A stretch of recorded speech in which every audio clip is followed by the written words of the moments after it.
Anak-anak, bagaimana kabar kalian hari ini? Ibu senang dengan kabar kalian hari ini, sehat selalu.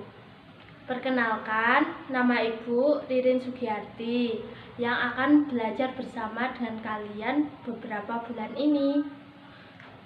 Mari kita mengagungkan guru junjungan kita dengan salam santi.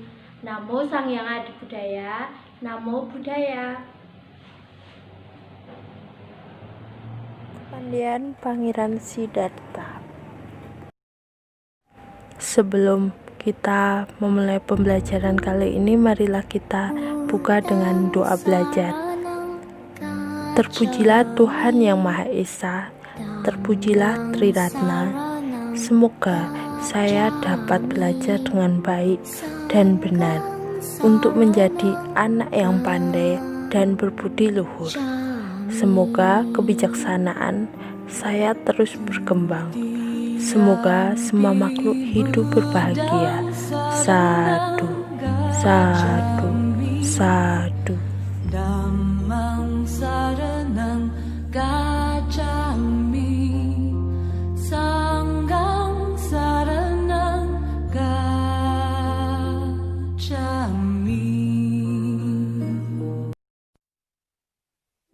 Tahukah kamu, Siddhartha adalah anak seorang raja besar.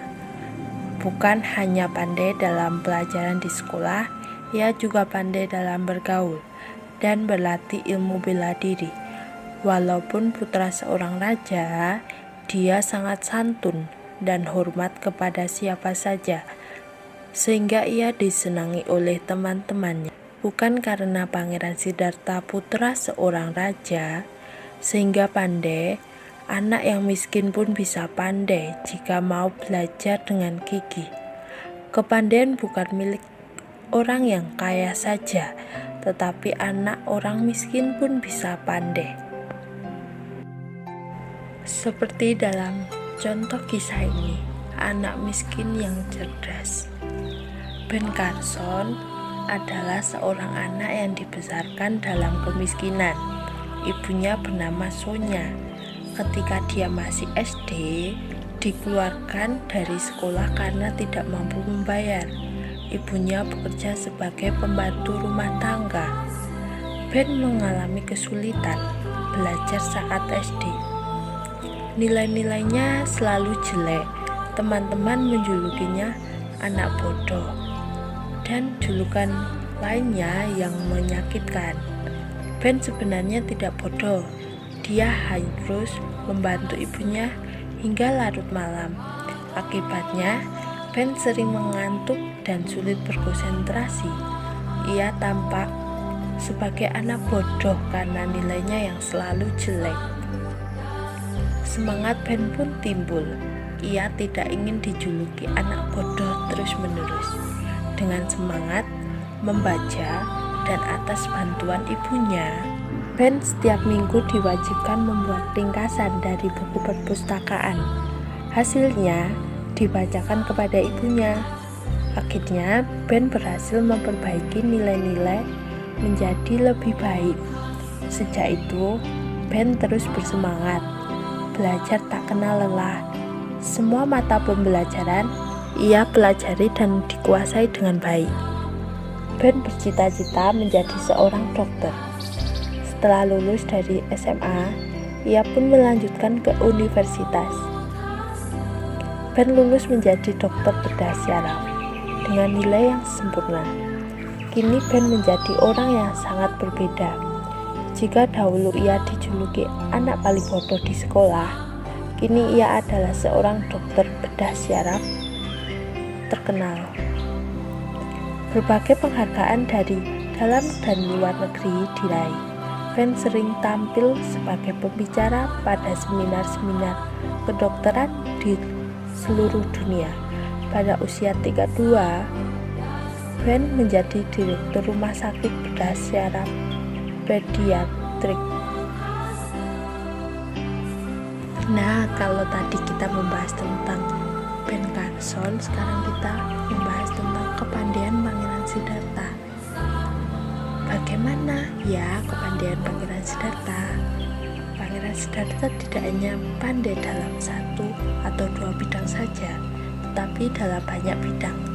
Contohnya pada gambar pertama itu, seperti anak-anak pada umumnya, Pangeran Siddhartha juga belajar dalam bidang tata bahasa.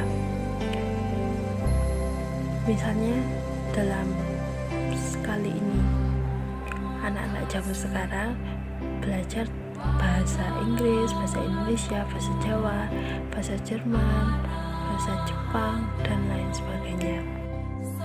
Untuk gambar yang kedua, pandai dalam bidang logika. Dulu Pangeran Siddhartha juga mempelajari ilmu logika. Nah, kalau zaman sekarang itu biasanya seperti matematika, ilmu pasti.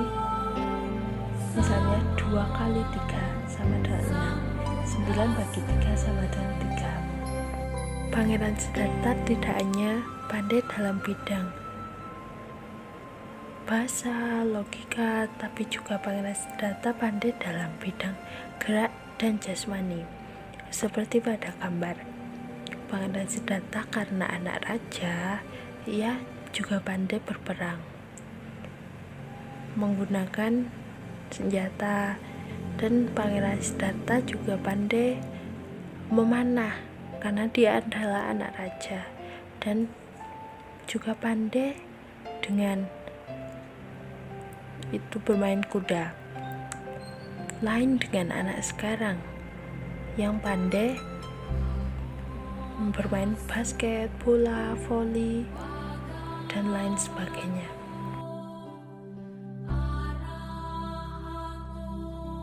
Pangeran Siddhartha juga pandai dalam bidang sosial. Contohnya pada gambar, ia menolong burung yang dipanah oleh Dewa Datta, yang artinya ia suka menolong. Tidak hanya itu, pandai dalam bidang sosial juga dapat diartikan sebagai orang yang sopan, santun, dan orang yang penolong, suka bergaul dengan orang yang baik. Adik-adik semua juga dapat melakukan kegiatan seperti itu, yang salah satunya yaitu sering menolong teman yang sedang susah, tidak meninggalkan teman, bersopan santun kepada orang yang lebih tua, dan lain sebagainya. Dan juga Pangeran Siddhartha pandai dalam bidang spiritual. Contoh pada gambar, Pangeran Siddhartha sering merenung dan bermeditasi. Adik-adik juga bisa bermeditasi di rumah untuk mengembangkan konsentrasi pikiran.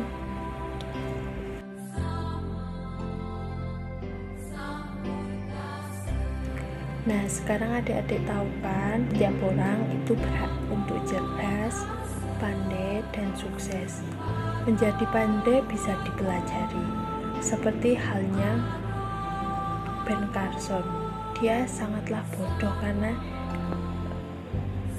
dia adalah orang miskin yang harus bekerja membantu ibunya untuk bersekolah.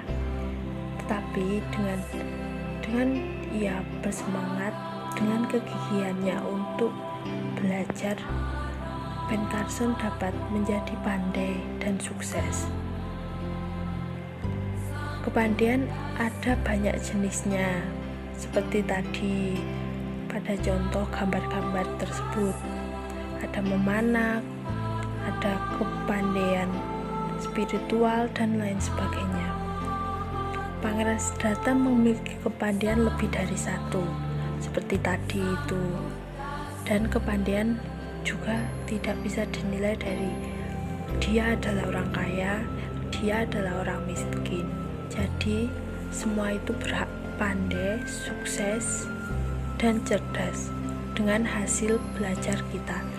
Mari adik-adik bersama-sama belajar untuk dapat menjadi pandai, agar besok kedepannya menjadi orang yang sukses.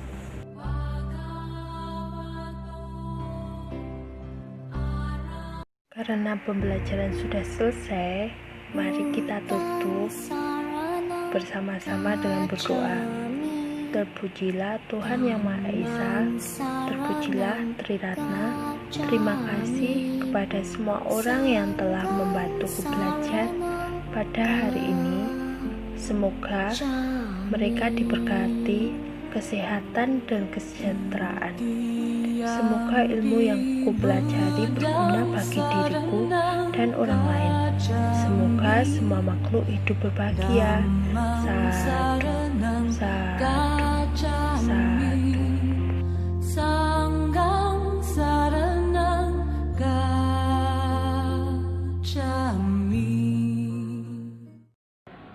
Anak-anak, setelah melakukan pembelajaran ini, Ibu akan mengirimkan tugas di link pertanyaan di grup WA ya. Jangan lupa belajar di rumah dan patuhi protokol kesehatan. Saya akhiri pembelajaran kali ini. Namo Sang Hyang Adi Budaya, Namo Buddhaya.